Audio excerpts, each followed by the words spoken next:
Hello বন্ধুরা, আজকে আমি বানাবো মিষ্টি কুমড়োর দেখো ফুলের বড়া। মিষ্টি কুমড়োর ফুলের বড়া তোমরা কিভাবে বানাতে পারবে সেটাই শেয়ার করবো আজকে। তো মিষ্টি কুমড়া ফুলের বানানোর জন্য সবার প্রথমে দেখো এখানে আমি মিষ্টি কুমড়োর ফুলগুলি পেরিয়ে নিয়েছি, আমাদের গাছের তাজা তাজা ফুল। এভাবে কেটে নেবে চাকু দিয়ে, দেখতে পাচ্ছ এভাবে কেটে নিলে হয়ে যাবে, জাস্ট আর কিচ্ছু করতে হবে না। কেটে নিয়েছি ভালো মতো, তারপর এটা ধুয়ে নেবাও। দেখতেই পাচ্ছ এখন আমি ধুয়ে দেখাচ্ছি তোমাদের থালাতে। এখন আমি নিয়েছি চাউলের গুঁড়ো, চাউলটা মিক্সিতে পেস্ট করে চেলে নিয়েছিলাম। চাউলের গুঁড়োটা দিলে খুবই ক্রাঞ্চি হয়, তাই আমি চাউলের গুঁড়ো দিয়েছি। তারপর দেব হলুদ গুঁড়ো, লঙ্কা গুঁড়ো, একটু জিরে গুঁড়ো আর একটু কালো জিরে, আর দেখো পরিমাণ মতো নুন আর একটু জল দিয়ে আমি ব্যাটারটা ভালো মতো মিশিয়ে নিয়েছি।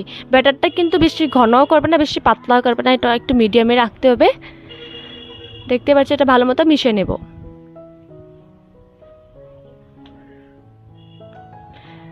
এখন মিশানো হয়ে গেলে যে ফুলগুলি কেটে ধুয়ে রেখেছিলাম সেইগুলো এক একটা করে দেখো আমি এখানে ডুবিয়ে দিয়েছি ব্যাটারটার মধ্যে।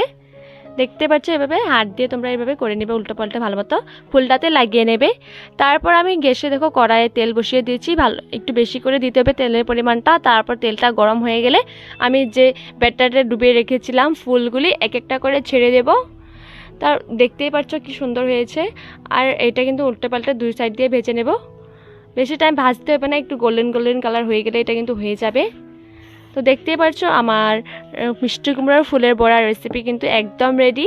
তো কেমন হয়েছে অবশ্যই জানিও, আর তোমরাও কিন্তু এটা অবশ্যই একবার ঘরে বানিয়ে খেয়ে দেখো।